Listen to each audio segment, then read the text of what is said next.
반복되는 일상의 노선을 벗어나 타인의 교양에 올라타고 싶은 분들을 위해 준비했습니다. 본격 지식, 생각, 시선 투척 방송 개별교양 환승센터 165회 괴물편 지금 시작합니다. 안녕하세요. 안녕하세요. 질문을 건네고 음악으로 표현하는 꽁소울입니다. 비주류와 마이너 감성을 좋아하는 허유생입니다. 문화예술을 즐기는 따뜻한 인상주의자 김순트입니다. 정치사회와 문화 콘텐츠를 좋아하는 장빈둥입니다. 안녕하세요. 반갑습니다. 오늘은 네. 근황을 나누고 시작해야 되는데 네. 저희가 연속으로 2번 녹음을 하고 있고 컨디션이 안 좋은 상태에서 네. 모두가 녹음하고 있지만 힘을 내야 됩니다. 맞아요. 이럴 때일수록 네. 순트님 힘을 네. 내야 돼요. 내고 있습니다. 소울님 힘을 내야 돼요. 네. 네. 힘나게 오늘 빈둥님이 신나는 근황. 네, 엄청난 근황 한번. 엄청난 근황. 네. 세 분 있습니까? 저 있습니다. 진짜요? 먼저 들어볼까요? 이렇게 부담스럽게. 저는 뮤지컬을 보고 왔어요. 오. 근데 한번 들어봅시다. 방송과 관련이 없는 뮤지컬이 아닙니다. 제가 언급한 적이 있던 네. 책을 원작으로 한 설마 긴김밤? 맞습니다. 저도 어. 봤는데. 아 진짜요? 대박. 네. 긴김밤을 보고 왔어요. 울었어요? 저 울었어요. 진짜요? 네. 유생님은? 저는 울진 않았어요. 만족도는? 사실 기대가 없었거든요. 네. 그 책이 아동도서이기도 하고 잘 쓰여졌지만 아동도서이기도 하고 네. 그래서 뮤지컬도 사실 기대 없이 갔어요. 그런데 관객이 꽉 찬 거예요. 어제 맞아요. 평일이었고 시간도 되게 늦었거든요. 8시 공연이었는데 관객이 꽉 찼고 가면은 이벤트가 있어요. 뭐 어떤 이벤트가 있냐면 재관람 이벤트라고 해가지고 네. 요금을 저렴하게 해주는 그런 이벤트가 있는데 거기 사람이 엄청 많은 거예요. 그래서 뭐지? 되게 재밌나 보다 했는데 기대 이상이었습니다. 네. 일단 동물들이 주인공이거든요. 네. 근데 그 동물들을 인간들이 표현하는 거에 대한 어느 정도의 이질감이 있을 줄 알았는데 크지 않았어요. 그랬고 원작을 되게 잘 구현했어요. 근데 그렇게 해내는 게 어렵잖아요, 사실. 맞아요. 그래서 그렇게 해낸 각색에 대해서도 놀랐고 그 배우분들도 너무 잘하셔가지고 좋은 공연이었다. 그리고 가격이 비싸지 않아서 보셔라 라고 추천해드리고 싶어요. 네. 어디가 엄청난 거죠? 미안합니다. 지금 컨디션이 안 좋은 아파서 죽으려고 그러는 순트님한테 시비 걸지 않겠습니다. 반성하세요. 긴김밤 네, 긴김밤. 울고 왔다 정도로 울었다. 요약하면 되지 않을까. 네. 유생님 뭐하고 지냈어요? 저도 뮤지컬 두 편 보고 왔는데 네. 한 편은 순타님 얘기하셔가지고 네. 다른 한 편을 소개해드릴까 합니다. 두산아트센터 영광홀에서 하는 고스트 베이커리라는 뮤지컬이 있습니다. 정말 재밌습니다. 꼭 보세요. 진짜. 오. 네, 너무너무 재밌습니다. 어떤 류죠? 설득해보세요. 이게 약간 우리나라 한 6, 70년대 정도 이야기인 것 같은데 빵집을 하고 싶은 한 여자분에 대한 이야기예요. 근데 빵집을 차렸는데 그 빵집에 귀신이 살고 있는 거예요. 유령이 살고 있는 거예요. 그리고 그 유령은 그 빵집의 전 주인인 거예요. 그래서 그 유령의 도움을 받아서 빵집을 연다. 뭐 이런 내용이거든요. 근데 굉장히 재밌습니다. 네. 그 시대적 배경과 관련이 있나요? 우리나라에 이제 빵이 들어온 지 얼마 안 됐을 때라는 설정이거든요. 네. 언제가부터 한 명이 굉장히 재밌다 그러고 나머지 3명이 시큰둥한 반응이 계속 반복되고 있는 것 같아요. 그러게요. 이 작품이 근데 그 어쩌면 해피엔딩이라는 우리나라에 되게 입지전적인 뮤지컬이 창작 뮤지컬이 있어요. 그걸 연출하신 박천휴라는 분께서 연출하셨거든요.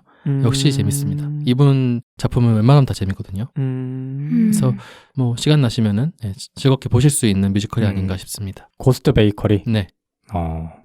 저는 뭐 있나요? 저는 엄청난 근황이 있는데 네. 운동에 대한 근황이 있다. 운동? 뭐죠? 제가 운동을 꾸준히 하고 있다고 말씀드리지 않았습니까? 네. 제가 살면서 운동을 시작했던 게 약 15년 전, 10년 전 뭐 이쯤인데 그때와 지금 비교해 봤을 때 무게 증량이 하나도 되지 않았다. 정말 TMI네요. 한 번도 무게 증량을 한 적이 없다. 네. 뭐 3대 500 이런 얘기 하지 않습니까? 네. 저는 뭐 3대 500은 뭐 생각도 안 하고 있고 네. 아주 낮은 중량으로 만족을 하고 있었는데 난생 처음으로 증량을 해봤다. 오. 엄청난 근황이지 않습니까? 그 3대 운동을 하시나요? 3대 운동을 하죠. 3대 운동을 하는데 음. 왜 증량을 하지 않았나를 네. 돌이켜보면 네. 첫 번째로는 무게를 올릴 생각조차 못했어요. 아. 왜냐면 힘들어. 네. 그걸로도 힘들어. 맞아요. 그 두 번째로는 어느 정도 적응이 되면 무게를 사람들이 올리잖아요. 근데 그때까지 적응이 될 때까지 운동을 유지하지 못했어.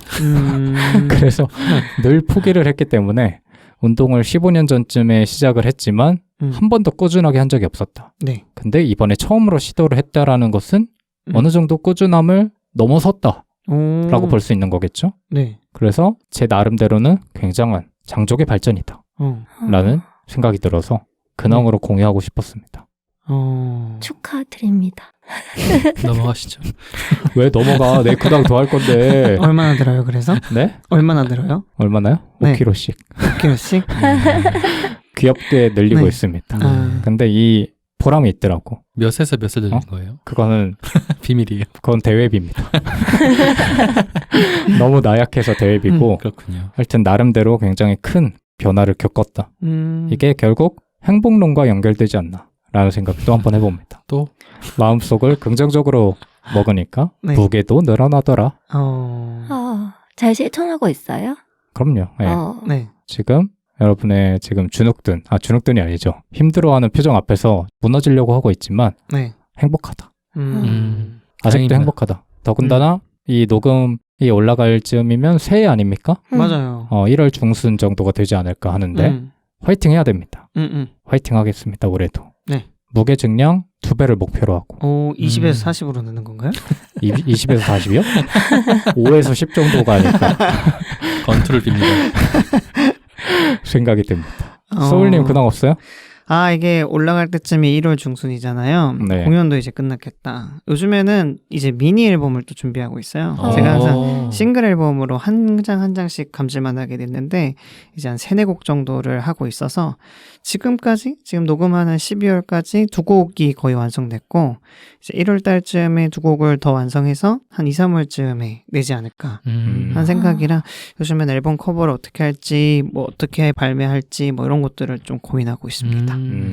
앨범 내시면 단독 공연도 하시나요? 제가 그게 목표예요. 네, 제가 항상 공연을 하지만 커버곡, 다른 분들의 곡을 커버한 공연을 주로 했었는데 그게 아니라 그냥 저만의 노래로 가끔 1-2개 정도의 커버곡을 섞어서 단독 공연을 해보고 싶다가 약간 목표거든요.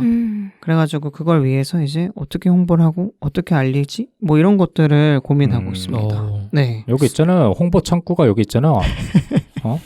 우리에겐 850명의 전사들이 있다고. 네. 그래서 요즘에는 저는 진짜 하는 게 없어요. 콘텐츠도 많이 안 보고 좀 그래가지고 딱히 이거 말고는 하는 게 없네요. 전투기 영상 좀 보세요. 코브라. 소울님을 페스티벌에서 볼 수 있으면 좋겠네요.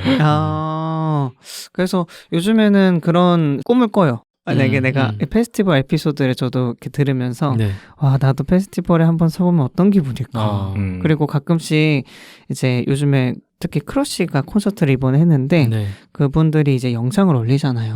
그러면은 이 수많은 사람 앞에서 내 노래를 노래하는 기분은 어떤 기분일까? 이런 것들을 되게 요즘에 많이 느끼고 있는 것 같아요. 근데 다른가? 한 20명, 30명 앞에서 하는 거랑 300명, 400명 하는 거랑 당연히 많이 다를까요? 다르죠. 완전 다르겠죠. 다르죠. 그리고 이게 떼창을 해주잖아요, 보통. 그랬을 때 20명의 목소리와 300명의 목소리는 다를 수 있으니까. 그리고 체감상 20명이 알아주는 것도 고마운데 300명씩이나 알아주면 더 고맙고 그게 10,000명 뭐 이렇게 넘어가면은 더 고맙지 않을까요? 그렇죠. 그래. 그럼 300명이랑 3,000명도 다른가? 다 완전 다르겠죠. 다 다르지 않을까요? 네. 3,000명이랑 30,000명. 당연한 걸 물어보더니. 아니 나는 크게 다르지 않을 것 같다는 생각도 드는데. 아니 근데 딱 개교환생 구독자가 300명이었다가 3,000명이 됐어. 완전 다르지. 그럴 리 없습니다. 왜 이렇게 주눅 들었어요? 그럴 리 없어요. 그럼 기분이 뭐 똑같이 10배가 되진 않겠지만. 그러면 어느 순간 무뎌질 때가 분명히 있을 거 아니야. 그럴 수도 근데 그런 시기가 언젠가가 궁금한 거지. 근데 그런 무대에 서는 건 좀 다른 것 같아요. 뭐 제가 뭐 무대 서본 경험이 많지는 않지만 네. 사람들이 많을수록 그 압도하는 게 있을 것 같다는 생각이 좀 들거든요. 맞아요. 그렇습니다. 뭐 안 해봐서 모릅니다. 그러니까요. 알 수 없는 거죠. 네. 그러면 뭐 근황은 이 정도로 지내지 않았나 네, 라는 생각을 하고 오늘은 괴물편의 2번째 시간입니다. 소울님인데 네, 제 차례입니다. 제가 괴물을 딱 생각했을 때 네. 생각나는 게 많이 없었어요. 그래요. 제가 한 2달 전부터 괴물을 생각하라고 했는데 생각나는 게 없다고 2달 동안 답변을 하셨습니다. 맞아요. 이게 빈동님 제외 모두가 같은 생각이지 않았을까 하는데 네. 그래도 제가 이제 항상 뭐 청문회 때도 그렇고 월간이 있었을 때도 그렇고 자주 관심 있다고 얘기했던 비트코인에 대해서 얘기를 해보는 게 어떨까. 제가 생각했을 땐 정말 21세기의 엄청난 괴물 같은 발명품이라고 생각하거든요. 네. 그렇기 때문에 오늘은 비트코인에 대해서 얘기를 하겠지만 제가 막 엄청난 전문가도 아니고요. 투자를 처음부터 했던 것도 아니라 가지고 뭐 자세하지 않을 수도 혹은 기술적으로는 좀 부족할 수도 있는데 그냥 오늘은 우리 4명이 비트코인이란 거에 대해서 어떻게 생각하는지 그리고 비트코인의 간단한 개념 정도 이런 것들을 한번 짚어보고 넘어가 보도록 하겠습니다. 그래서 처음 질문입니다. 여러분들은 비트코인에 대해서 어떻게 생각하시는지 혹은 어느 정도 알고 있는지 뭐 이런 것들을 좀 물어보고 싶었어요. 어떠신가요? 뭐 저번에 얘기할 때 어느 정도 파악은 된 것 같은데 큰 관심 없으시지 않습니까? 두 분? 맞습니다. 잘 몰라요. 뭐 기술적인 거는 관심 있었는데 비트코인 자체는 부정적으로 생각하고 있습니다. 헉, 진짜요? 네. 좋아하지 않습니다. 좋아하지 않을 좋아하지 정도예요? 않을 건 뭐야? 이거 뭐도 차차 말씀드릴 수 있을 것 같은데 저는 좋은 면보다는 나쁜 면이 훨씬 많은 화폐라고 생각해요. 사회적으로 봤을 때. 순두님은 그럼 아무것도 몰라요? 센트님 오늘도 아무것도 모르면 이거 2주 연속이에요. 그러니까 왠지 데자뷰가 방만입니다. 그냥 채굴한다. 뭐 그리고 네. 사람 그게 있다. 확 올라갈 때랑 떨어질 때랑 그게 있다. 변동성이 심하다. 변동성이 심하고 네. 그 정도? 그 정도? 네. 다행이네요. 오늘은 좀 쉬운 것들을 준비했는데 센트님이 계시니까. 그리고 또 빈동님은? 저는 관심이 있죠. 진짜요? 예전에 일을 잠깐 했었을 때 좀 관련된 일을 하기도 했고 그래서 공부할 일이 조금 있어가지고 네. 물론 그때 이후로 비트코인을 엄청 추적하면서 분석한 적은 없지만 네. 그래도 그때의 지식이 좀 남아있어가지고 오늘 할 얘기가 그래도 있지 않을까. 아주 좋습니다. 제가 좀 부족하면 좀 채워주시길 바랄게요. 네. 그럼 오늘 스타님과 같이 비트코인에 대해서 아무것도 모르시는 분들을 위해서 비트코인에 대해서 간단하게만 일단 한번 설명하고 넘어가 보도록 할게요. 비트코인에 대해서 말씀드리기 전에 전자화폐랑 암호화폐에 대해서 알아두시면 좋아요. 그래서 이 전자화폐나 암호화폐가 나오게 된 배경에는 우리가 계좌이체를 하거나 신용카드를 사용해서 무언가 결제를 하고 뭐 돈을 보내고 하면은 이런 것들이 다 기록에 남게 되잖아요. 네. 그러다 보니까 지금 기존의 화폐 시스템, 금융 시스템은 추적을 할 수 있다는 문제가 있어요.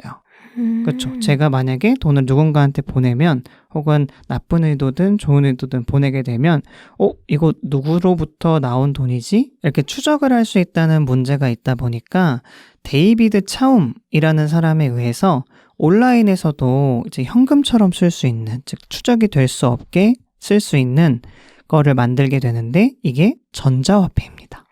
네, 전자화폐의 개념은 처음에 이렇게 시작을 해요.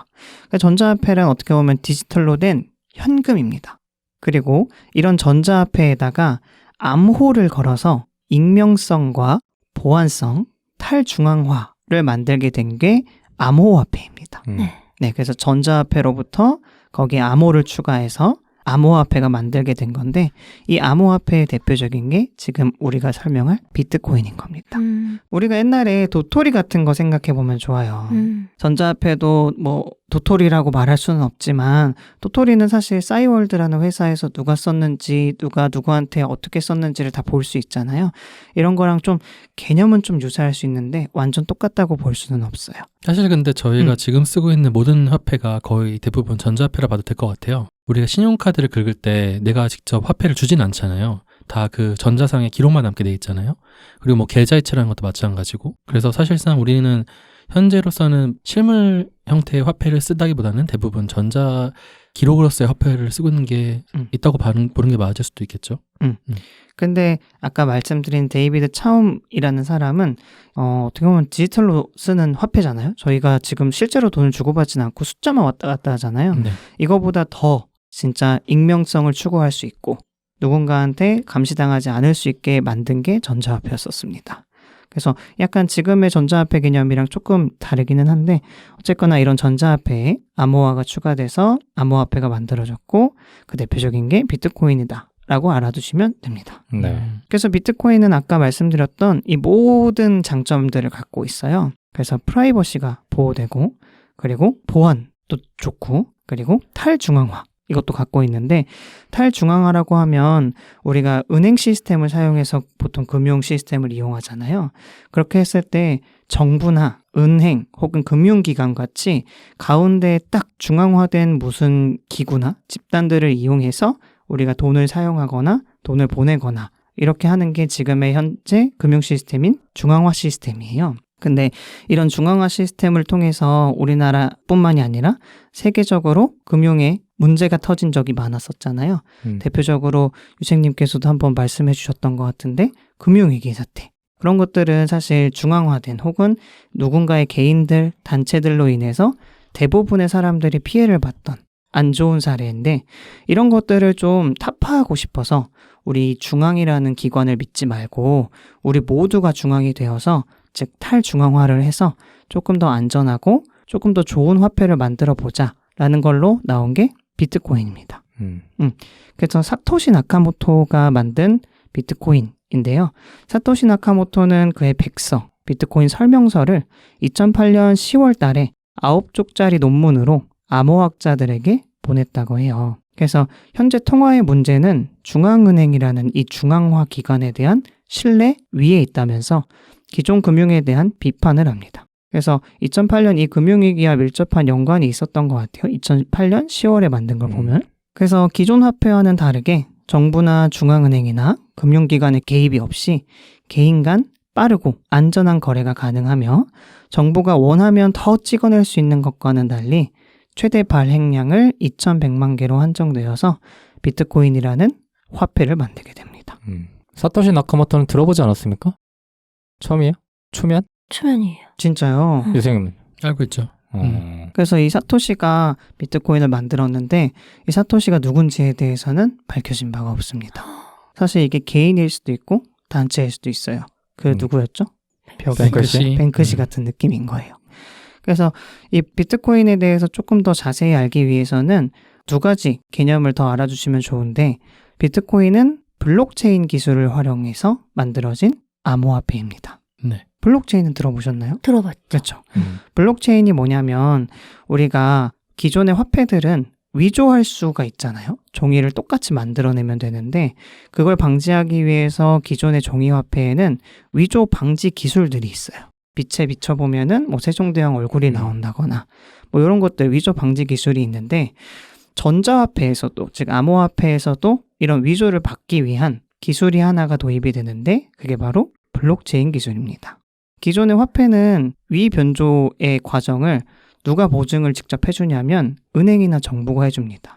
이걸 보고 이거 가짜네? 그럼 너 쓸 수 없어. 이렇게 은행이나 정부가 하는데 그 대신 비트코인에서는 은행이나 정부가 아닌 개개인이 이걸 다 판별을 해보자 라는 생각으로 블록체인 기술을 이용하는데요. 블록체인이 뭐냐면 하나의 블록들, 어떻게 보면 거래 장부를 모두가 연결을 해서 이 기존에 있던 장부들이 실제인지 아닌지 혹은 위조됐는지 아닌지를 모든 사람들이 판별을 해서 이거는 위조가 되지 않았다. 땅땅땅 이렇게 승인을 해주는 기술입니다. 조금은 어렵죠? 잘 아는 것 같은데요, 사람들? 질문을 해봅시다. 네. 여기까지 궁금한 거. 좋아요. 근데 뭐 사실 없어요? 빈둥님도 그렇고 유생님도 그렇고 기술적인 것들은 아신다고 하셨으니까. 근데 이게 블록체인이 약간은 아직까지 우리 눈에 상용화되게 보인 적이 없다 보니까 맞아요. 그냥 머릿속에 있는 기술처럼 여겨져서 굉장히 추상적이야. 맞아. 근데 비트코인 자체가 저한테는 그래요. 뭔가 이게 그 가상적인 화폐다 보니까 실체가 없는 느낌? 저 그냥 모르는 사람들 입장에서는. 근데 사실 생각해보면 아까 유생님께서 말씀해 주셨던 것처럼 우리가 쓰고 있는 돈은 사실 실체가 없습니다. 우리가 만약에 100만 원 혹은 뭐 500만 원을 월급으로 받는다고 했을 때 그 실체를 받진 않잖아요. 그냥 통장에 500만 원이란 숫자가 찍히는 거잖아요. 그래서 사실 생각해보면 좀 아이러니하긴 해요. 지금의 금융 시스템도 실체가 없어서 모호한데 왜 사람들은 비트코인만 실체가 없다고 모호하다 할까? 이건 제 그렇죠. 하나의 생각입니다. 근데 이제 비트코인을 넘어서서 비트코인이 그래서 어디에 좋아라고 했을 때 대부분은 이제 블록체인 기술을 얘기를 하는데 네. 문제는 이제 블록체인 기술이 중요하다고 하는 사람들 중에 구체적으로 왜 우리의 현실에 좀 대입을 해서 어떤 부분이 중요하다라고 쉽게 설명해주는 사람이 없다 보니까 맞아요. 사람들 내에서는 그냥 블록체인이 중요한 거래. 중요한 거라니까 투자해. 약간 이런 식으로 생각하는 분들이 훨씬 더 많은 것 같아요. 아직까지. 근데 제가 느꼈을 때는 이 탈중앙화라는 게 굉장히 매력적이라고 느꼈거든요. 왜냐하면 우리가 뭐 500만 원 계속 예시를 들면 500만 원을 보내고 쓸 때는 그 거래에 대한 모든 내역이 은행의 개인적인 서버에 시스템에만 기록이 되어 있어요. 네. 사실 은행이 맘만 먹는다면 이 돈을 가지고 뭘 해도 우리는 알 수 있는 방법이 없습니다. 하지만 블록체인 기술이라고 하는 거는 이 비트코인을 사용하는 모든 사람들이 그 은행의 서버가 직접 돼보는 거예요. 그래서 나 혼자만 내가 이거를 위조하고 싶고 뭐 딴 데 쓰고 싶다고 해도 다른 사람들의 그 블록체인의 모든 것들을 바꾸지 않는다면 이거는 불가능한 일이게 됩니다. 그래서 이런 탈중앙화의 느낌에서 저는 굉장히 매력적으로 보고 있었던 화폐였었습니다. 그럼에도 좀 쉽지 않죠? 블록체인이라는 게? 뭔 소리인지 모르는 표정이죠, 지금. 아니요, 이해했는데. 그래? 아니, 왜냐면 이게 이해할 수가 없다고 나는 생각해. 진짜요? 그러니까 이거를 직접적으로 투자를 해보지 않거나 아니면 관련돼서 직접적으로 찾아보지 않는 사람들의 머릿속에는 사실 그려지지 않는다고 저는 생각하거든요. 그리고 그러니까 이게 그 블록체인 기술에서 얘기하는 게 말씀해 주셨다시피 이렇게 뭐 잘게 나눠서 모두한테 이렇게 분담을 한다. 혹은 내가 무언가를 할 때마다 모든 사람들이 나를 지켜보고 있다. 이런 장점들을 얘기하는데 맞아요. 사실 그게 아직 실제로 그거에 의해서 뭔가 문제가 벌어지거나 아니면 그런 걸로 인해서 문제를 막아내거나 했던 케이스들이 명확하게 없다 보니까 그냥 뭐 언젠가 생길 일을 대비해서 이게 중요한 거겠지 정도로만 사실 생각하고 있지 않을까요, 사람들이? 실제로 근데 네. 개개인이 블록체인 형태, 그러니까 비트코인 같은 가상화폐를 거래하게 되면은 실제 거래소를 통해서 거래를 하게 되잖아요. 맞죠? 직접 거래가 안 된단 말이죠. 그러니까 사실 탈중앙화라는 것도 좀 허상이에요. 거래소가 다 개입하기 때문에 중개소가 없다고 보기 어려워요.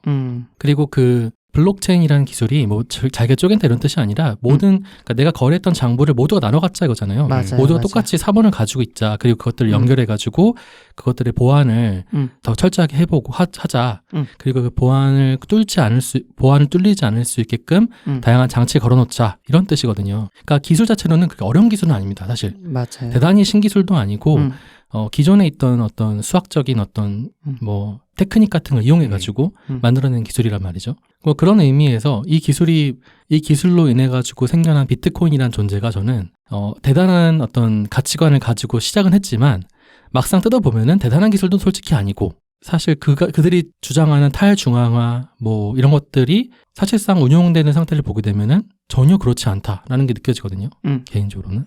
근데 뭐 거기서 말씀드리는 게 블록체인 기술은 쉽게 말하면 분산형 장부예요. 그래서 비트코인을 사용하시는 모든 분들이 장부를 갖고 있고 그러다 보니까 위변조가 쉽지 않고 중앙화된 뭐 힘이 아니라 모두가 그 힘을 나눠 가진다는 뜻에서 좋다고 말씀을 드렸는데 비트코인은 필연적으로 지금은 거래소에서 거래가 될 수밖에 없죠.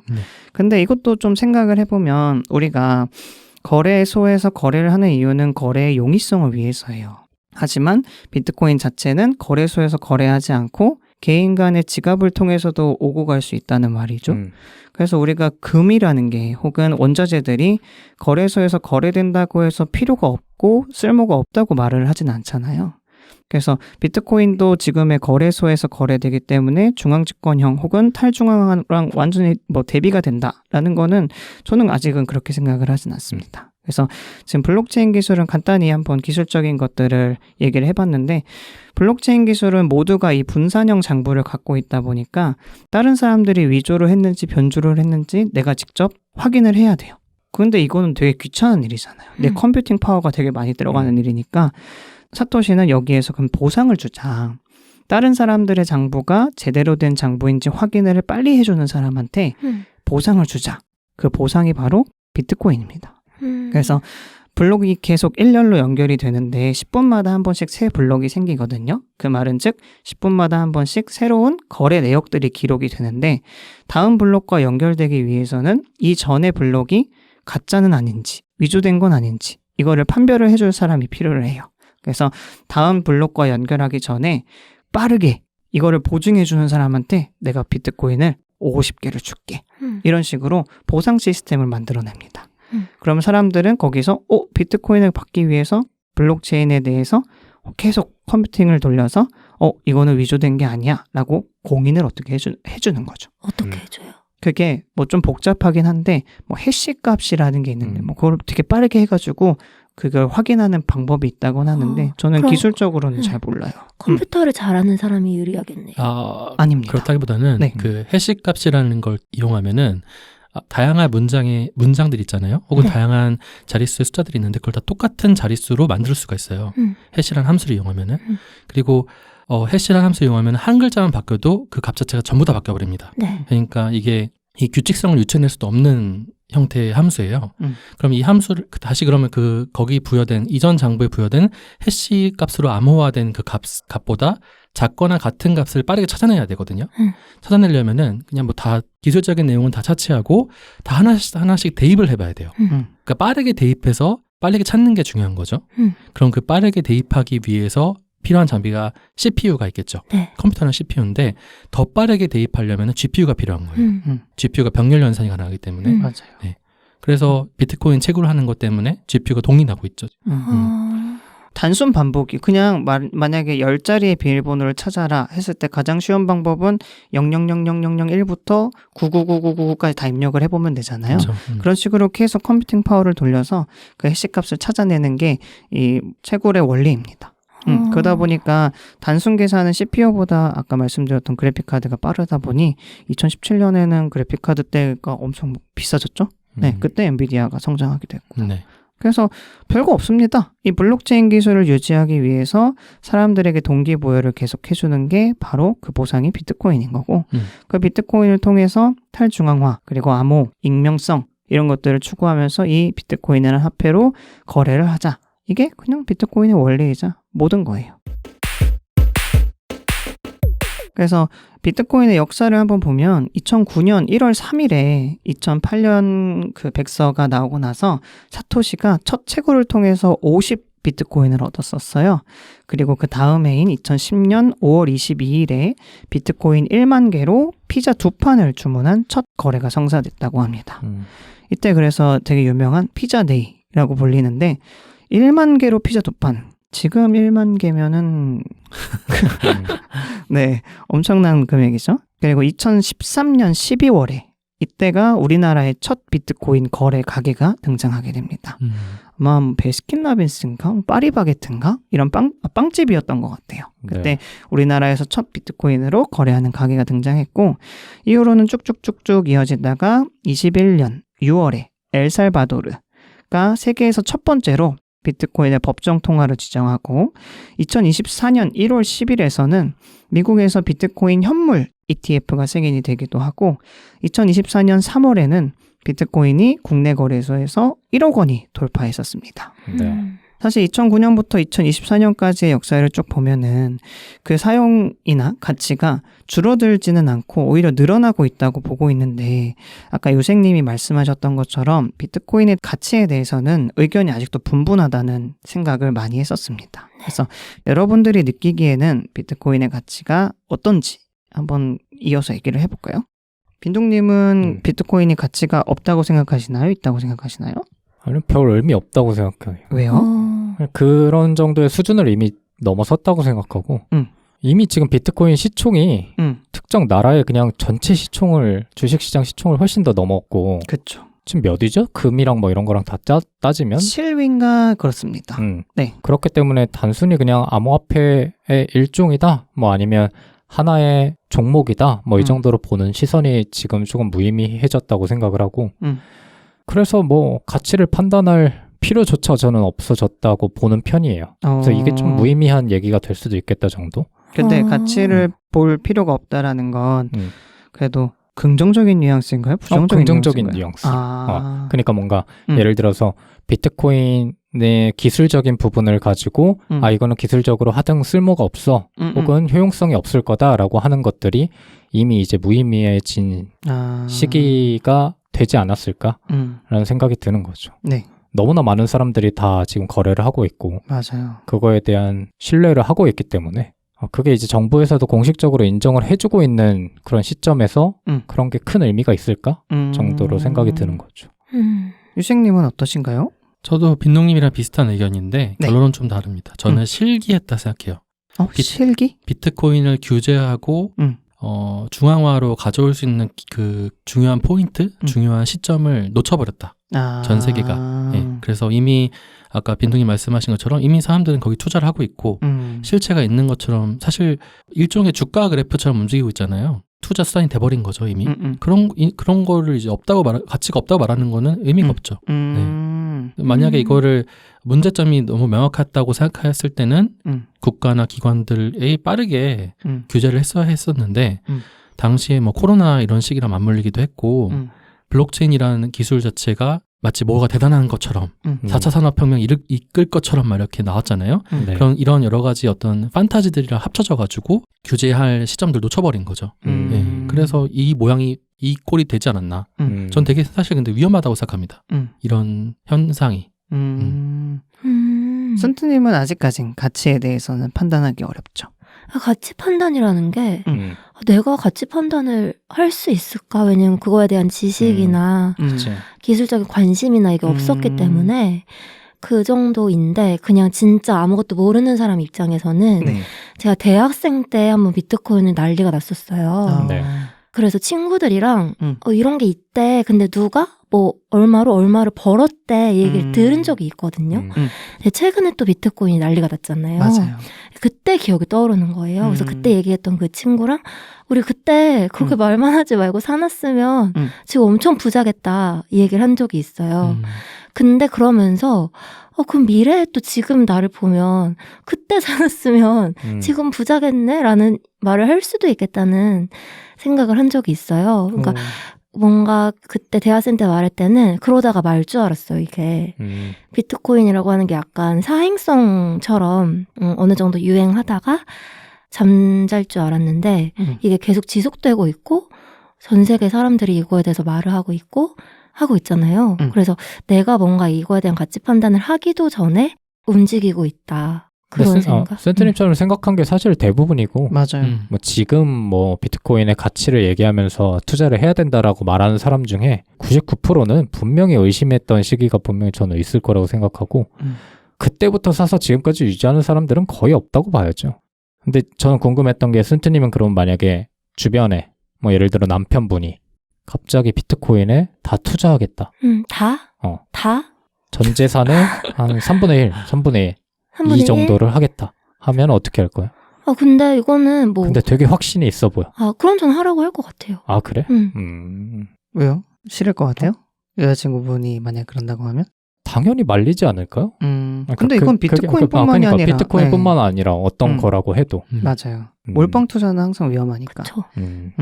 근데 사실 사람들이 비트코인에 대한 생각을 했을 때 그 변동성 때문에 혹은 그 거래로 인한 시세 차익 때문에 투기적으로 혹은 투자 상품으로서만 바라보고 있는 것 같아요. 네. 그래서 그거의 부정적인 이미지 때문에 비트코인 자체가 좀 공격을 받는 게 좀 많은 것 같아서 그건 좀 저는 안타깝게 바라보고 있기는 합니다. 그래서 제가 비트코인의 가치에 대해서 간단하게 생각을 한번 해봤는데 비트코인은 기존 화폐에 대한 문제, 기존의 금융 시스템에 대한 문제 때문에 생겨난 하나의 발명품이잖아요. 기존 화폐는 아까도 계속 말씀드렸지만 뭐 별거 없습니다. 하나의 약속이에요. 우리가 5만 원짜리로 밥을 사 먹는다고 해도 그 종이 자체에는 어떠한 가치도 없습니다. 그 종이 5만 원권이라는 노란색 종이에 가치를 부여하는 건 정보예요. 이 말은 즉 그냥 신뢰로 이루어진 시스템이라는 거예요. 금융 시스템이라는 게. 하지만 그 금융 시스템이 운영되기 위한 정부나 금융기관이 우리가 무조건적으로 신뢰할 수 있을까?라는 의문이 생기는 거죠. 왜냐하면 그렇기 때문에 뭐 일부 국가에서는 초인플레이션이 생겨나기도 하고 2008년 금융위기도 생기기도 하고 우리나라에선 뱅크런 사태도 최근까지 있었잖아요. 네. 우리가 이렇게 정부나 금융기관을 무조건적으로 신뢰할 수 있을까? 하지만 비트코인은 하나의 금융기관이나 정부를 무조건 신뢰할 필요가 없기 때문에 저는 가치가 있다고 생각을 하고요. 그리고 두 번째로는 화폐는 마구잡이로 찍어낼 수 있어요. 특히나 미국, 기축통화인 달러를 갖고 있는 미국은 화폐를 실제로 마구잡이로 찍어내고 있잖아요. 네. 그러다 보니까 미국의 부채는 엄청 많이 쌓여가고 있고 우리나라에서도 국가 부채가 굉장히 많이 쌓여가고 있잖아요. 그럼에도 불구하고 이 부채는 끝없는 부채를 만들게 됩니다. 그래서 돈이 계속해서 찍혀나가고 돈이 계속해서 풀린다는 거는 그 과정에서 자산의 가격이 상대적으로 떨어진다라는 거예요. 구매력이 떨어지기 때문에. 그러면은 물가의 상승은 우리는 필연적인 곳에서 살고 있습니다. 이런 국가 채무가 과연 지금은 아무런 문제가 없다고 하더라도 우리의 미래 혹은 우리 미래 세대에도 아무런 문제가 되지 않을까? 하지만 비트코인은 마구잡이로 찍어낼 수가 없습니다. 2100만 개에서 멈춰요. 그래서 2100만 개가 다 만들어지고 나면 그 이후로는 누구도 비트코인을 추가로 채굴을 할 수가 없습니다. 그건 어떻게 정해진 거예요? 이미 다 뭐라고 해야죠? 코딩이라고 해야 되나요? 다 시스템화가 이제, 시스템화가 되어 있어요. 그래서 2100만 개까지 채굴을 할 때 사람들이 보상을 받는데 뭐 처음에는 50개 주어졌다가 4년 뒤에는 25개로 그 뒤에는 12.5개로 이런 식으로 계속 절반씩 줄어들게 돼요. 그래서 이런 식으로 끝까지 채굴이 완료되고 나면 그 이후에는 거래 수수료를 보상으로 주는 걸로 이제 다 이렇게 시스템화가 되어 있습니다. 이미 거래 수수료를 주고 있지 않나요? 거래 수수료도 원래 줘요. 네. 근데 나중에 가치가 더 커지면 비트코인을 받지 못해도 거래 수수료만으로도 사람들이 블록체인을 유지할 수 있는 동기가 된다라는 거죠. 지금 얼마나 채굴이 된 상태예요? 거의 됐어요. 그래서 이런 식으로 화폐가 마구잡이로 찍어낼 수 있는 거에 반해 비트코인이 마구잡이로 찍어낼 수 없는 것도 저는 중요한 가치라고 보고요. 다음 세 번째로는 아까 말씀드렸지만 익명성이 보장된다는 것도 저는 굉장히 중요하다고 생각해요. 우리가 맨날 뭐 중국의 개인정보가 넘어갔고 뭐 은행에서 어떤 게 넘어갔고 SKT 혹은 뭐 통신사들로부터 우리의 개인정보가 팔려나가고 어쩌고를 듣는데 우리는 이 개인정보에 대해서 이렇게 묻어내도 괜찮을까요? 저는 이거는 금융 시스템에서도 똑같다고 생각을 합니다. 그래서 익명성이 보장될 수 있는 비트코인은 뭐 여기서도 가치가 있다고 보고 그다음 네 번째로는 우리가 지금의 금융 시스템, 화폐 시스템을 사용하기 위해서는 너무나 어떻게 보면 필요 없다고 볼 수 있는 비용들이 많이 들어가요. 특히나 환전, 송금 수수료 같은 것들은 우리가 왜 내야 하죠? 내 돈을 저 나라에 있는 친구한테 보내는데 이 과정에서 환전을 통해 우리가 살 때 팔 때 가격 차이가 크잖아요. 거기다가 송금을 할 때 수수료까지 내야 합니다.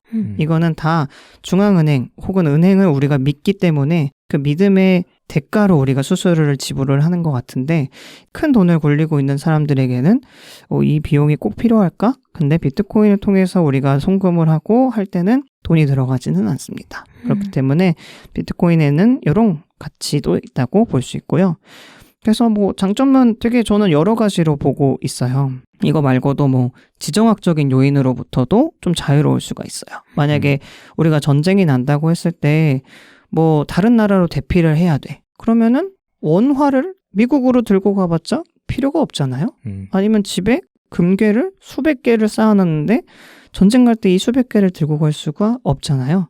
근데 비트코인은 콜드 월렛이라고 저희가 지갑을 직접 가지고 있을 수가 있어요. 그 지갑만 가지고 가면은 어느 나라에서 어디서든 돈을 보낼 수 있습니다. 이거 말고도 뭐 금이나 화폐보다 나은 거는요. 분할성이 좋아요. 1비트코인을 꼭 하나로 거래할 필요는 없고요.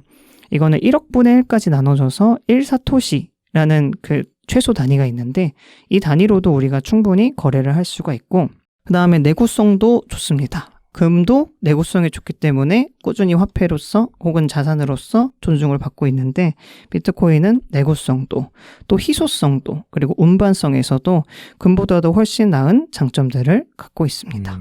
그래서 저는 지금 당장 비트코인이 화폐로서 모든 걸 다 대체할 거냐라고 생각했을 때 그렇다고 생각하진 않아요. 왜냐하면 이미 여러 가지 이권이라던가 많은 것들이 엮여 있기 때문에 비트코인이 당연히 모든 화폐를 대체하지는 않겠죠. 하지만 비트코인의 가치가 커지고 비트코인이 나중에 화폐로서의 기능을 충분히 한다면 그 가치는 지금보다 오히려 더 커지지 작아지지는 않을 거라고 생각합니다. 단점이 궁금해요. 가장 큰 단점은 검은 돈으로 많이 쓴다는 거죠. 마약 거래라든지 그 아까 말씀하신 것처럼 익명성이라는 게 좋을 때도 있겠지만 사실 화폐에 꼬리표 달리지 않는다는 것은 안 좋은 쪽으로 쓰일 수 있다. 검은 거래, 뭐 돈 세타 이런 걸 쓸 수 있다는 게 가장 큰 단점이 될 수 있겠고요. 그거 말고도 사실 이 비트코인이라는 게 네트워크를 잡아먹는 애들이에요. 그러니까 모든 사람들이 장부를 분산으로 가지고 있잖아요. 네. 그럼 그것을 다 열어봐야 된다라고 했을 때 네트워크를 굉장히 많이 잡아먹습니다. 다시 말하자면 이거는 에너지를 엄청나게 소비한다는 뜻도 될 수 있겠죠. 네. 그러니까 앞으로 장기적으로 봤을 때는 에너지 소비 문제가 아주 클 수가 있고 네트워크 효율성 문제도 아주 커질 수가 있는 부분이 있고요. 그리고 일단 느려요, 되게. 맞아요. 많이 그러니까 그 거래 속도가 느립니다. 왜냐면은 이게 블록체인에서 블록 하나당 1메가밖에 안 되게 돼 있거든요. 네. 그러니까 1메가로 고정돼 있어요. 그러면 거기 안에 넣을 수 있는 거래 장부가 몇 개 안 되잖아요. 그러다 보니까 이것들이 거래를 할 때 생성되는 형태를 보면은 대규모 거리 처리를 하려면은 막 뭐 3, 4일 걸릴 수도 있고 이런 문제도 있을 수 있고요. 근데 그 안 좋은 쪽에서 쓰인다라는 게 왜 단점인 거예요? 마약 거래라든지 이런 거는 당연히 안 좋은 거 아닐까요? 아니, 그러니까 그게 비트코인에 대한 단점이라는 거예요? 아니면 우리 사회에 있어서 단점으로 여겨진다는 건가요? 비트코인 같은 암호화폐가 네. 이제 아까 말씀하신 탈중앙화된 중앙에서의 어떤 감시를 받지 않는 돈이잖아요. 이런 걸 실제로도 비트코인이 마약 거래라는 이런 거에 많이 쓰인다고 알려져 있거든요, 실제로. 그러니까 제 말은 그거는 비트코인의 활용성 면에서는 오히려 장점 아닌가 해서. 비트코인이 가지고 있는 부작용 중에 하나는 좀 보는 거죠. 필연적으로 맞이할 수밖에 없는 단점, 부작용이라고 생각하는 거죠. 근데 저는 여기에도 동감을 하지 않는 게 비트코인이 아까 말씀드렸던 것처럼 익명성이 굉장히 잘 보장이 되다 보니까 실제로도 범죄에 많이 사용하기도 했고 우리나라에서는 유명한 게 성인 사이트 운영하시는 분들이 비트코인을 받았다가 그걸 다 뺏기고 자금을 동결을 시켜놨는데 수년 뒤에 가치가 엄청 높아져가지고 벌금이 엄청 높아져서 뭐 이렇게 수익이 커졌다 뭐 이런 뉴스까지 있었는데 사실 비트코인이 익명성 때문에 안 좋은 곳에 쓰이는 건 맞지만 우리가 옛날에 뭐 인터넷이나 스마트폰 보급 때랑 똑같잖아요. 우리가 스마트폰으로 뭐 불법 촬영이 많이 생기고 인터넷으로 익명의 혹은 새로운 사이버 범죄가 생겼다고 해서 우리가 인터넷을 금지시켜야 하는가 혹은 인터넷 자체에 대해서 부정적으로 생각하는가에 대해서는 꼭 그렇지만은 않은데 비트코인이 지금 활용되고 있는 곳이 범죄나 마약 쪽에 많다 보니 그래서 비트코인 자체가 너무 안 좋은 거 아니야? 안 좋은 데만 쓰이는 거 아니야? 라고 생각하시는 건 저는 좀 그렇게 맞진 않다고 생각을 합니다. 근데 그거를 모든 기술에는 명과 암이 당연히 있죠. 그럼요. 근데 이제 그 암적인 측면이, 그러니까 부정적인 측면이 얼마나 치명적일 것인가는 생각해 봐야 뜻이에요.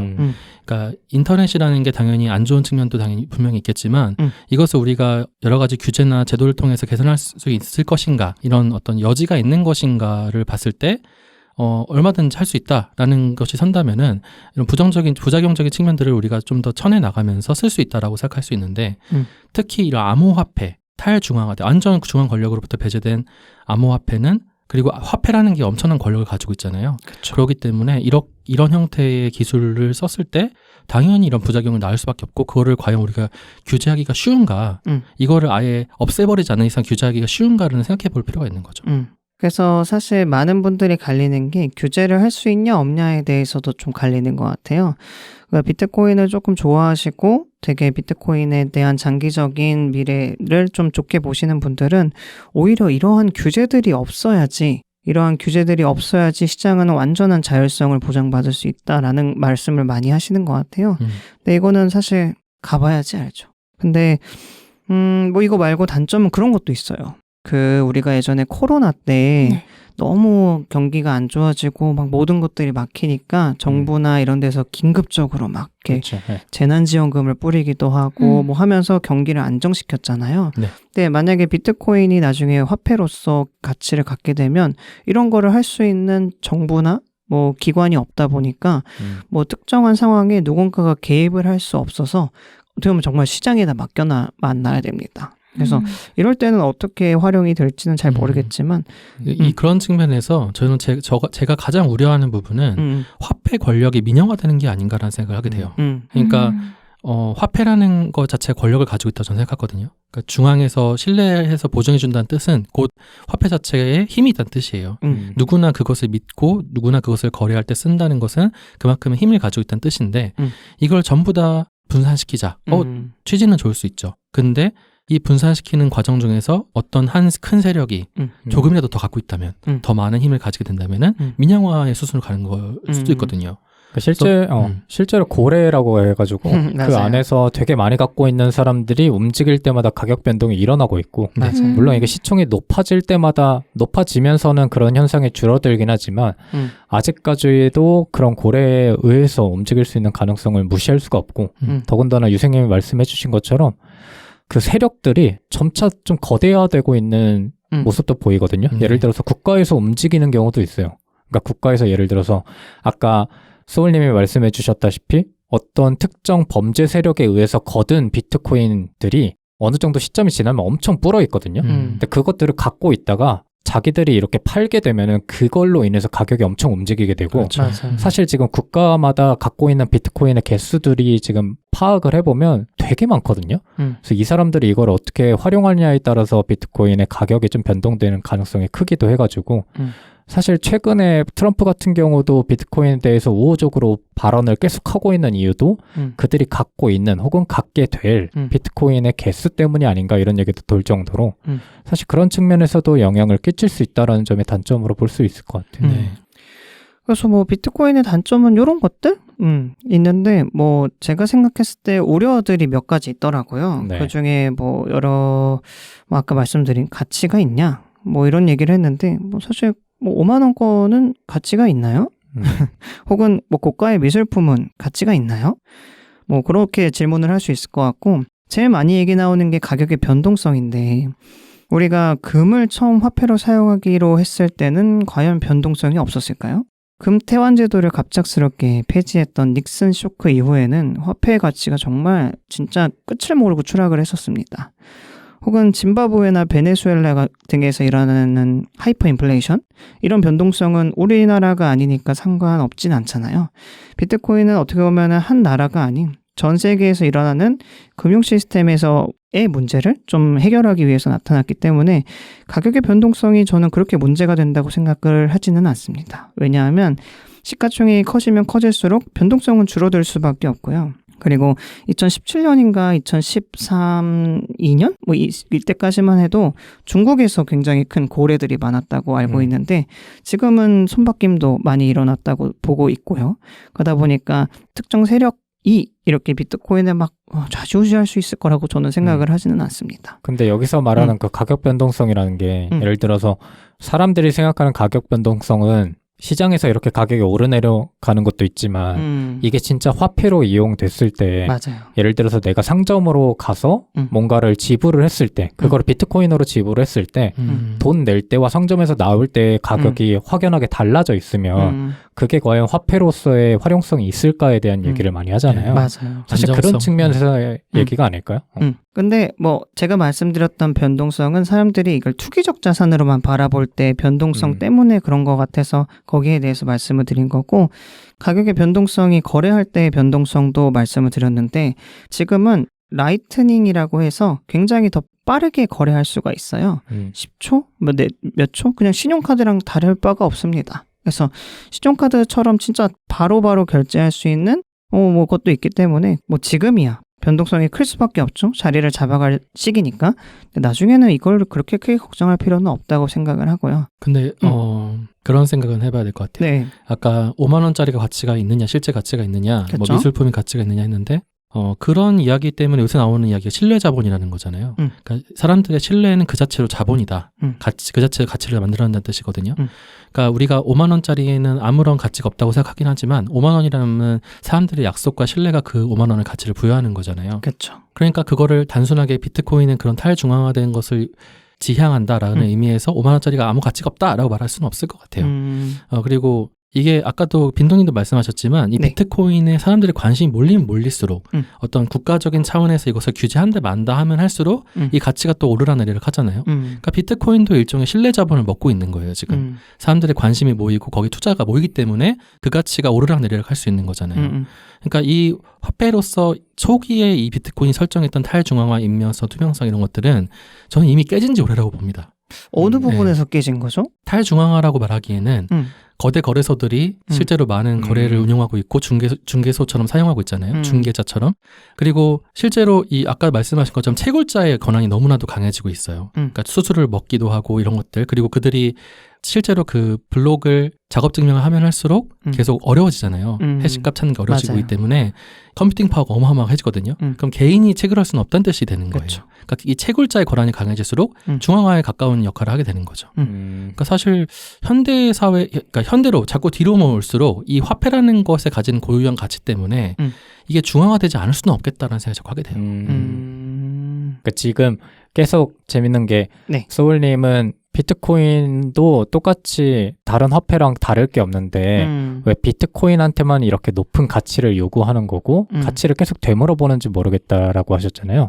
근데 그게 되게 좀 아이러니한 게 다른 사람들은 일반 화폐나 금 같은 거에 의문을 제기하지 않잖아요. 맞아요. 근데 이제 비트코인에는 계속 의문을 제기하는 게 아직까지 그만큼의 신뢰가 잡히지 않았다는 말과 똑같은 것 같거든요. 근데 그런 상황에서 자꾸 비트코인의 중요성을 얘기하는 사람들은 비트코인이 이만큼 가치가 있어를 계속 얘기하고 있는 것 같아요. 시장에서. 그 가격이 이미 높게 형성된 것과는 별개로. 근데 이제 사람들은 이제 설득이 안 되는 거죠. 맞아요. 그 눈에 보이지 않고 지금 아직까지는 상용화되지가 않았으니까. 그러니까 어떻게 보면 설득되는 게 불가능한 건데 이제 비트코인을 추종하는 사람들은 이제 그 가격에 응당 맞는 이거의 가치를 계속 얘기하고 싶어 하니까 이런 간극이 벌어지는 게 아닌가 싶은데 사실 뭐 처음에도 얘기했다시피 그게 중요한가라는 생각도 없지 않아 드는 것 같아요. 맞습니다.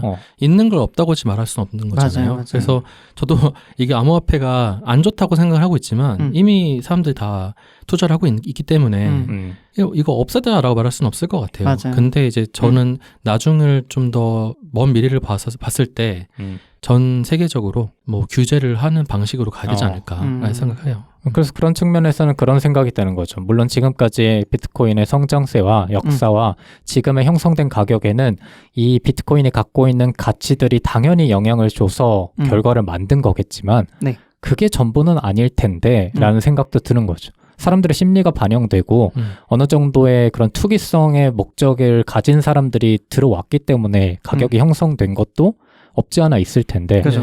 비트코인을 추종하는 사람들은 그거 아니야 라고 하는 게 오히려 좀 웃긴 상황이 아닐까? 그것조차 있는 현상인데 아니라고 말할 수 없는 거잖아요. 그러니까 제가 말씀드리는 건 그런 현상이 없다라는 건 아닌데 이게 뭐 가격의 등락폭이라던가 변동성이 그것 때문에 일어날 수는 있겠지만 어쨌거나 가격은 꾸준히 우상향을 해왔고 그리고 모든 곳에서 비트코인을 채택을 하고 비트코인의 활용도가 높아지고 있는 이 상황에서 야 비트코인 규제할 시기를 놓쳤다라거나 야 그거 아무짝에도 쓸모없는데 그냥 신뢰 자본이기만 해라고 하는 건 되게 오만한 생각인 것 같아요. 오히려 저는 우리는 하나의 개인이고 이거를 바라보고 있는 많은 금융 시스템이나 사람들이나 혹은 정부 관료들은 더 많은 생각과 더 많은 미래를 그리고 하고 있는데 야 너네가 놓쳐서 그런 거야. 비트코인 사실 별거 없어라고 말하는 건 저는 굉장히 오만하다고 생각을 해요. 그래서 사실 지금도 미국의 트럼프 대통령 당선인이 비트코인을 우리 미국의 전략적 비축 자산으로도 해야 된다고 하고 중국과의 패권 전쟁으로 인해서 비트코인을 더 많이 보유해야 한다고도 하고 많은 거래소뿐만이 아니라 많은 뭐라고 해야 되지 금융기관들이 비트코인을 혹은 재무부에서도 비트코인을 디지털 금이라고 명명을 하는데 왜 거기에서 비트코인을 자꾸 이렇게 아래로만 바라보는가는 좀 아쉬운 거죠. 그래서 제가 아까 말씀드린 금 금이 처음에 만약에 지금처럼 우리가 금을 토대로 신용을 창출하고 있잖아요, 우리는. 그래서 처음에 금을 사용했을 때 사람들은 지금이랑 똑같았을 거라는 생각을 해요. 저 광물 덩어리로 도대체 뭘 산다는 거지? 혹은 저 광물이 뭐가 그렇게 비싸고 가치가 있다라는 거지? 정말 옛날로 갔을 때, 그냥 금화가 보편적으로 사용됐을 때 말고 처음에 금이라는 걸 통해서 화폐를 쓴다고 했었을 때 저는 많은 사람들이 이렇게 생각을 했었다고 해요. 그리고 그때도 변동폭이 컸겠죠?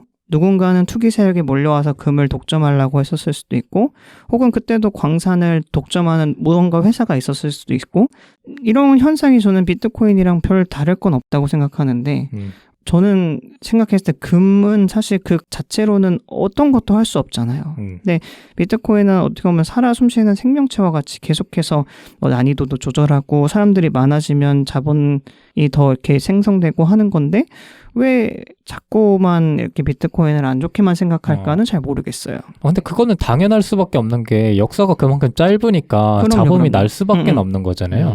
그리고 그 짧은 역사에 비해서 비트코인은 지금 정말 높은 성장을 해왔고 어떻게 보면 피할 수 없는 잡음 아닐까요? 이런 거는? 그래서 그 잡음 자체가 잘못됐다는 건 아닌데 그 잡음에 휩쓸려서 그냥 비트코인이 안 좋다라고 생각하는 사람들한테 하는 얘기인 겁니다. 근데 반대도 있잖아. 반대로 비트코인의 가치와 관계없이 무조건 찬양하는 사람들도 있어요. 가격이 너무 높아졌으니까. 그 금 얘기를 하셨는데 그러니까 실제로 금 본위제를 운영을 하다가 폐기할 수밖에 없었던 이유가 이제 산업혁명 이후에 사람들이 생산해낸 그 가치들이 금으로서 대체할 수 없는 가치가 돼버린 거잖아요.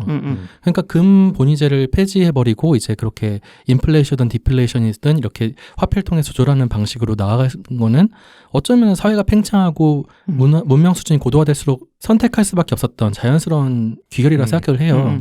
이 비트코인 같은 경우도 그런 측면에서 봤을 때 저는 이렇게 생각이 드는 거예요. 이 사람들이 주식도 투자해보고 실물 경제인 뭐 부동산도 투자해보고 해봤는데 더 이상 오갈 데 없는 돈들이 이제 비트코인을 선택하게 된 거죠. 어떤 특정한 목적들에 의해 가지고. 그래서 이것들이 주식처럼 만약에 투자된 것이다 라는 생각이 들거든요. 특히나 코로나 때 심지어 돈이 엄청나게 풀렸잖아요. 네. 그 돈들이 오갈 데를 잃은 거죠. 그러니까 그런 것들이 다시 비트코인으로 들어가게 돼서 스스로 증식시킨 효과가 났다는 생각이 드는 거예요. 그러니까 비트코인 본연이 가진 가치도 있겠지만 그렇죠. 그것보다는 네. 외부적인 환경에 좀 영향을 더 미쳤을 수도 있겠다라는 말씀이실까요? 저는 훨씬 그게 컸다고 생각을 해요. 그러니까 이제 와서는 사람들이 야, 그때 비트코인 투자나 뭐 했냐. 이제 1억 넘어간 거 보니까 이제 알겠지 이게 얼마나 가치 있는 것인지 라고 말하기에는 사실 그 저변에는 사실 그 사람들도 오른데 라고 하니까 투자한 것 뿐이지 뭐 비트코인에 대해서 뭐 어떤 가치가 있고 탈중앙화 나는 은행을 믿지 못해 이런 대단한 어떤 신념 때문에 생긴 거라고 보기는 어렵다는 느낌이 들거든요. 근데 사실 비트코인을 추종하는 사람들 혹은 믿는 사람들의 입장에서는 그것조차 비트코인이었기 때문에 사실 그게 가능했다라고 보는 것 같아요. 비트코인이라는 게 참 잘 등장한 거죠, 어떻게 보면은. 그리고 초기에 비트코인 만드신 분의 어떤 가치관은 그런 거였으니까 그것도 또 배제시킬 수는 없을 것 같아요. 근데 어쨌든 간에 저는 화폐라는 것 자체를 돌이켜봐야 한다는 생각이 들어요. 화폐라는 게 얼마나 큰 권력을 가지고 있고 이것을 과연 그러면 개개인 모두에게 분산시켜서 나눠줄 수 있는 권력인 것인지 그런 것은 한번 따져봐야 되지 않을까라는 생각이 들어요. 청취자 여러분, 이번 에피소드도 즐겁게 듣고 계신가요? 만일 그러시다면 이번 에피소드에 관한 여러분의 생각을 댓글로 남겨주세요. 여러분이 남겨주시는 소중한 댓글은 개교환센의 콘텐츠 제작에 있어 아주 큰 힘이 되고 있답니다. 저희들은 여러분의 구독과 좋아요, 댓글을 통해 앞으로 무럭무럭 자라나겠습니다. 그럼 이번 에피소드도 함께 해주셔서 고맙습니다.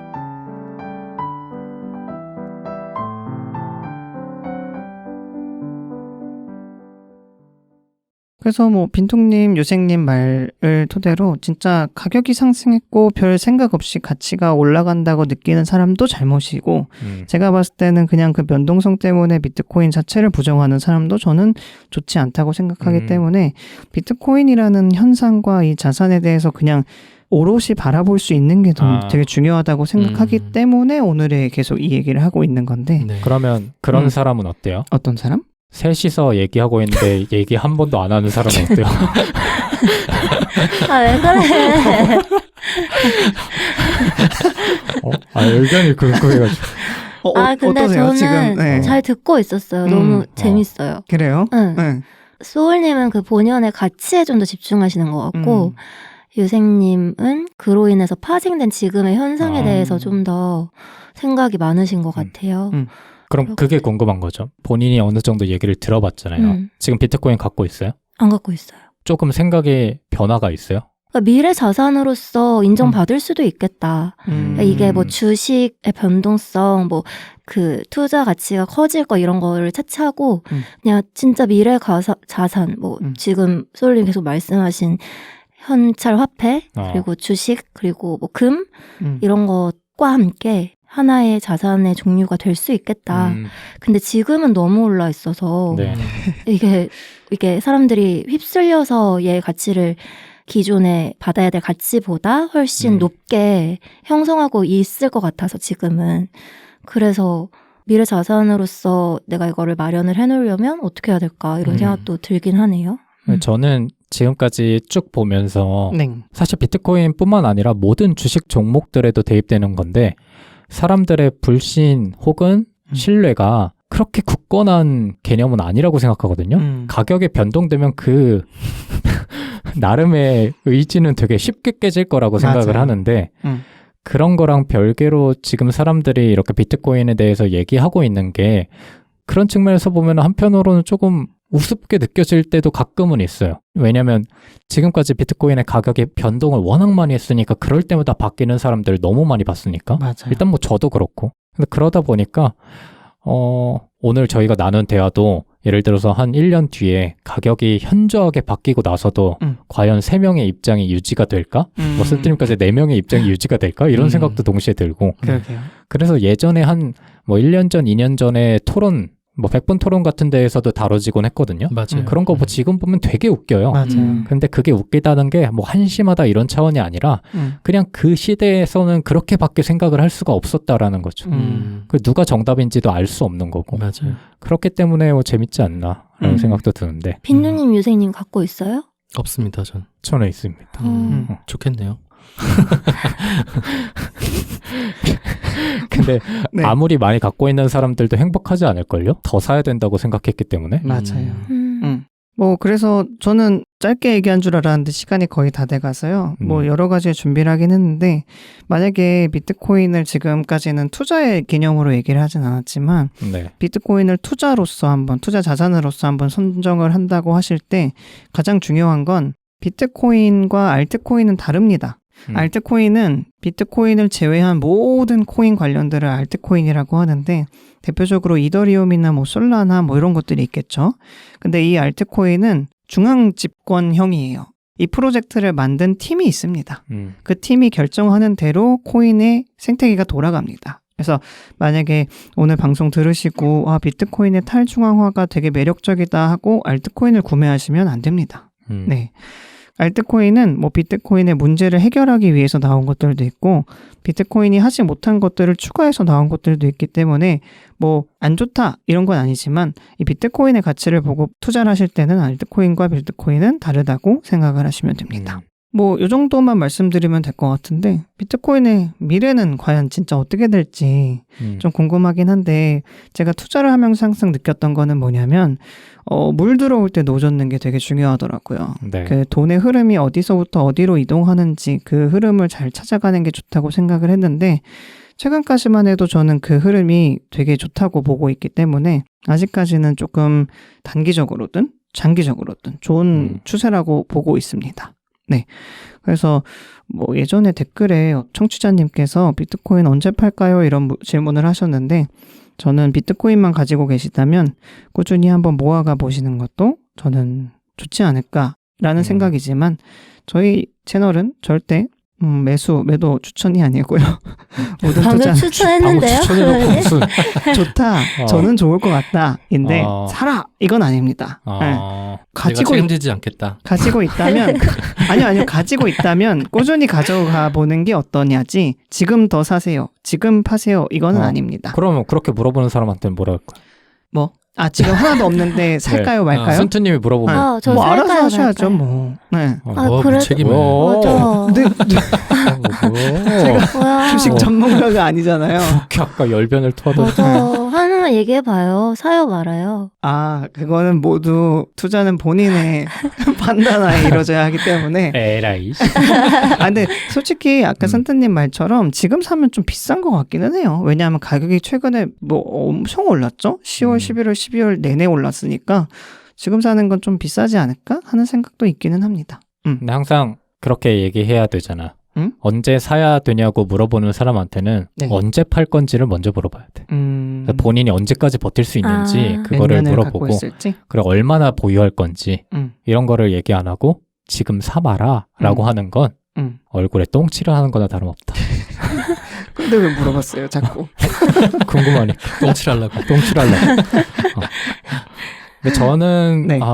미래에 대해서는 또 모르겠다. 그러니까 일단 그쵸, 우선적으로 모르죠. 들지만 오늘 저희가 얘기했던 가치와는 그렇게 크게 상관없을 수도 있겠다라는 생각이 들고 이미 어느 정도의 시총이 많이 올라왔기 때문에 자산 배분에 있어서는 꼭 하나로 들고 가야 되는 자산이 아닐까라는 생각이 들면서 맞아요. 동시에 비트코인은 투기적 자산이기 때문에 나는 거들떠도 안 봐 라고 하는 사람과 그래도 한 번쯤은 봐야 되지 않을까? 공부해봐야 되지 않을까? 라고 말하는 사람과의 지식의 격차는 언젠가 투자 자본의 격차로도 벌어질 수 있겠다라는 생각은 듭니다. 오늘 제가 말씀드린 게 뭐 대단한 기술적인 내용이나 뭐 그런 건 아니지만 우리가 자동차를 탈 때 뭐 엔진이 어떻게 돌아가고 뭐 이런 기술적인 거 모르잖아요. 근데 네. 자동차가 필요하니까 타는 것처럼 비트코인도 어떻게 보면 시대적 흐름이라고 생각을 하기 때문에 소울님 모르세요? 뭐? 대부분 알고 타지 않나요? 자동차가 네. 어떻게 돌아가는지? 그럼요. 전투기가 어떻게 돌아가는지 알아? 너 이 정도 알아야죠. 기본이죠. 그래요? 제가 오늘 비트코인에 그걸 더 한번 공부를 해보겠습니다. 뭐 그런 생각을 갖고 있어서 오늘의 방송을 준비를 한번 해봤습니다. 어떻게 들으셨는지 이제 끝이 나나요? 저는 뭐 아까 네. 말한 대로 해가지고 두 분 네, 들어보죠. 좀 관심을 좀 가져봐야겠다. 그런 생각을 했어요. 최근에 부쩍 선트님께서 관심을 가져야 될 대상이 많아지는 것 같은 느낌이 듭니다. 근데 자산을 어떻게 배분하냐는 다 관심이 많은 맞아요. 거잖아요. 생존과 관련이 있는 문제고. 근데 아직 그 미래의 자산에 대해서, 미래의 자산이 될 수도 있는 그 분야에 대해서 그냥 모른 척 하고 있었던 것 같아요. 워낙 이게 변동이 크고 사람들이 투기를 하는 경우가 많고 제 주변 사람들은 거의 그렇게 말을 하거든요. 투기적으로. 얼마가 올랐다더라. 이렇게 말을 하기 때문에 그래서 오히려 더 고개를 돌리고 있었던 면이 있는데 오늘 듣고 나니까 그래도 관심을 가져봐야겠다 그런 생각이 들었어요. 저는 어떤 생각이 들었냐면은 이 비트코인이라는 자산이 이렇게 거대해지고 또 아까 제가 말씀드린 것처럼 탈중앙화된 중앙화가 됐다고 느끼는데 이런 상황 속에서 과연 기존 화폐가 겪었던 뭐 서브프라임 모기지라든지 세계 금융위기 같은 그런 타격을 과연 받지 않을 것인가 여기에 좀 고민이 있는 것 같아요. 이걸 좀 앞으로 좀 장기적으로 지켜보고 싶어요. 과연 비트코인이 이대로 쭉쭉 잘 나가기만 할 것인가 사람들의 욕망이 똘똘 뭉쳐있는 이 시장 속에서 과연 기존 화폐가 겪었던 그런 부침을 겪지 않을 것인가? 저는 겪을 수도 있다는 생각이 들거든요. 그래서 그런 측면에서 쭉 지켜보고 싶고 사실 제 개인적인 신념과는 맞지 않는 자산이라는 생각이 들어가지고 저는 앞으로도 뭐 거래할 생각은 없지만 뭐 가지고 계신 분들 다 축하드리고 앞으로도 돈 잘 버시길 기원합니다. 하나만 덧붙이자면 네. 저도 유생님의 의견과 좀 결이 맞는 얘기일 것 같은데 사실 비트코인이 저는 그렇게 막 고유하고 막 신성하다고 생각하지 않거든요. 왜냐하면 기존 화폐로 인해서 갖고 있는 권력의 기득권층들이 자연스럽게 비트코인 내에서도 기득권이 될 거라고 저는 생각을 하고 있고 지금도 사실 그렇게 되고 있는 것 같아서 그런 측면에서 기대보다는 우려가 많은 것도 사실인 것 같아요. 근데 이제 간혹 비트코인이 모든 거를 다 이길 거야 혹은 비트코인이 정말 최고야 라고 말하는 사람들이 조금씩 가격이 올라갈수록 눈에 많이 보여서 그런 것들에 대한 대비나 좀 대응도 좀 필요한 시기가 언젠가는 오지 않을까 라는 생각도 오늘 대화를 하면서 들었습니다. 소울님께서는 어떻게 생각하셨는지 정리해 주시면 되지 않을까.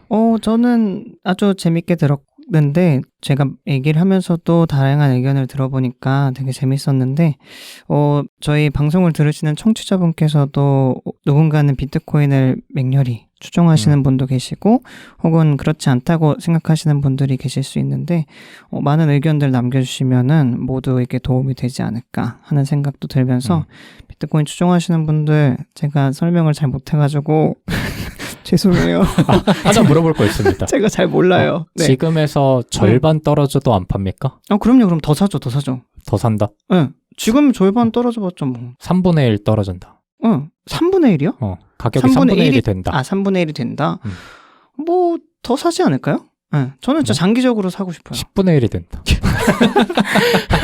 그러니까 10% 떨어진다. 보통 그건 있잖아. 예를 들면 주식하는 사람들은 최소한의 기준을 세워놓고 맞아요. 본인의 생각이 잘못된 시점을 나름대로 정해놓는단 말이야. 맞아요. 그걸 가격으로 보통 정해놓는데 비트코인을 하는 사람들은 사실 그게 없는 사람들이 훨씬 더 많아.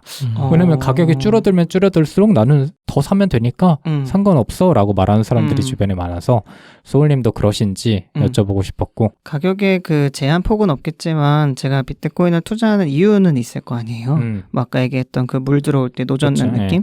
그런 것들이 사그라지고 가격마저 떨어진다면 고민을 해보지는 않을까 싶긴 한데 그럼에도 장기적으로는 좋다고 생각을 해서 더 모으지는 않을까 하는 생각은 있습니다. 성공해서? 네. 알죠? 30%? 이제 우리는 놈들만 모였네요. 한 배를 탄 겁니다. 좋습니다. 네. 지금까지 잘 들어주셔서 너무 감사하고 네. 자산계의 괴물이죠. 맞습니다. 비트코인? 자산계의 괴물입니다. 전투기보다 뛰어나요. 전투기 몇 대 살 수 있나요? 다 사요 이거 가지고. 내가 문득 생각이 들었는데 네. 이번 에피소드도 폐기될 수 있겠다. 왜요? 괴물편 지금 네. 위험해요? 조금 위험합니다. 세 번째, 네 번째 괴물들을 좀 기대해 보면서 좋습니다. 준비되고 있죠? 미래가 보입니다. 괴물 특집 자체가 날아갈 수 있는 그런 상황은 벌어지지 그냥 않았으면 대주제명을 좋겠어. 바꾸는 게 어때요? 지금이라도. 뭐야? 나락 이런 걸로 바꿔야 돼. 쓸데없는 소리 하지 마시고. 네. 괴물편 마무리죠? 네. 네. 끝입니다. 오늘 에피소드는 여기서 마무리하도록 하고 다음 세 번째, 네 번째 괴물 특집을 기대해 주시기 바랍니다. 고생 많으셨습니다. 감사합니다. 감사합니다.